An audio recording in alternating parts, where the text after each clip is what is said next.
America और Israel के संयुक्त हमले में बीते दिनों मारे गए ईरान के supreme leader Ayatollah Ali Khamenei की खबर ने अंतर्राष्ट्रीय राजनीति में भूचाल ला दिया। इसका असर सिर्फ मिडिल ईस्ट तक सीमित नहीं है, बल्कि भारत की राजनीति में भी इसकी गूंज सुनाई दे रही है। नमस्कार, मेरा नाम है शैलेंद्र वर्मा और आप देख रहे हैं बतकही चौक।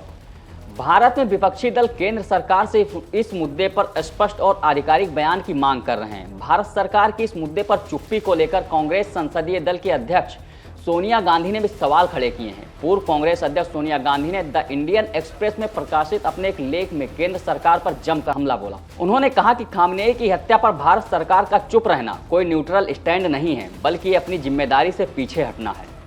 सोनिया गांधी ने मांग की कि जब बजट सत्र के दूसरे हिस्से के लिए संसद दोबारा शुरू हो तो अंतर्राष्ट्रीय व्यवस्था के टूटने और सरकार की इस परेशान करने वाली चुप्पी पर बिना किसी बचाव के खुली चर्चा होनी चाहिए।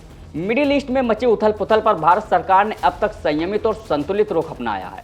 हाल ही में कनाडा के प्रधानमंत्री मार्क कार्नी के साथ संयुक्त प्रेस वार्ता में प्रधानमंत्री मोदी ने पश्चिम एशिया की स्थिति पर गहरी चिंता व्यक्त की। उन्होंने कहा कि भारत हमेशा शांति, स्थिरता और कूटनीतिक समाधान का समर्थक रहा है।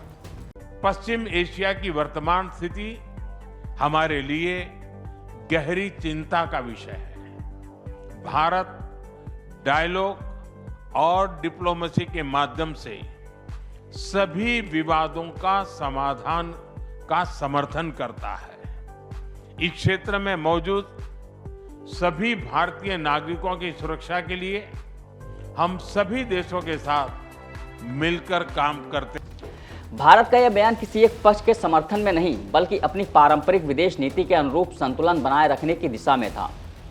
अब नजर डालते हैं कि आखिर भारत ईरान के समर्थन में क्यों नहीं बोल रहा है। क्यों पीएम मोदी ने खामेनेई की मौत पर चुप्पी साध रखी है? तो इसके पीछे कई कारण हैं जो बता रहे हैं कि भारत का ईरान के प्रति जो रवैया है वो गलत नहीं है। दरअसल हम वैश्विक प्रतिक्रिया पर अगर नजर डालें तो भारत अकेला नहीं है जिसने खामेनेई की मौत पर शोक नहीं जताया है, बल्कि G7 देशों America, Britain, France, Germany, Italy, Canada और जापान भी इसी फहरिस्त में शामिल हैं, जिन्होंने खामेनेई की मौत पर एक शब्द भी नहीं कहा।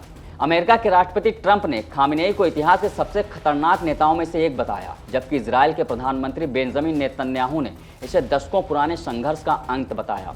यूक्रेन और अर्जेंटीना जैसे देशों ने भी इसे एक सत्तावादी शासन के अंत के रूप में देखा है। खाड़ी क्षेत्र के कई देश या तो चुप हैं या ईरान के प्रति कड़ा रुख अपना रहे हैं। संयुक्त अरब अमीरात ने हालिया तनाव के बाद तेहरान में अपने दूतावास बंद कर दिया। इतना ही नहीं, उसने अपने राजदूत तक को वापस बुला लिया। इस्लामिक सहयोग संगठन यानी OIC के 57 सदस्य देशों में भी गिने चुने ऐसे देश हैं जिसमें पाकिस्तान, तुर्की और इराक ने ही शोक व्यक्त किया है और ईरान के समर्थन में खड़े नजर आए। भारत और खामेनेई के संबंधों पर नजर डालें तो पिछले कुछ वर्षों में कई बार ऐसे मौके आए जब ईरान भारत के विरोध में खड़ा दिखाई दिया।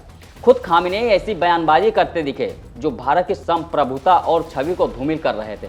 वो कश्मीर मुद्दे पर उनकी टिप्पणियां हो, अनुच्छेद 370 हटाने पर प्रतिक्रिया हो या फिर दिल्ली दंगों और नागरिकता संशोधन कानून पर बयान।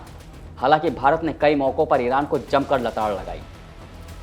तो साफ है कि भारत का मौजूदा रुख किसी धार्मिक या वैचारिक आधार पर नहीं, बल्कि रणनीतिक और कूटनीतिक हितों पर आधारित है। भारत शांति की अपील के साथ संतुलन साधने की कोशिश कर रहा है और अपने दीर्घकालिक राष्ट्रीय हितों को प्राथमिकता दे रहा है। फिलहाल के लिए इतना ही। ऐसे ही देश दुनिया की खबरों के लिए देखते रहिए बतकही चौक। नमस्कार। This video is sponsored by Ram group of companies, cosponsored by nature house and Bhaiya ji silver coated इलायची।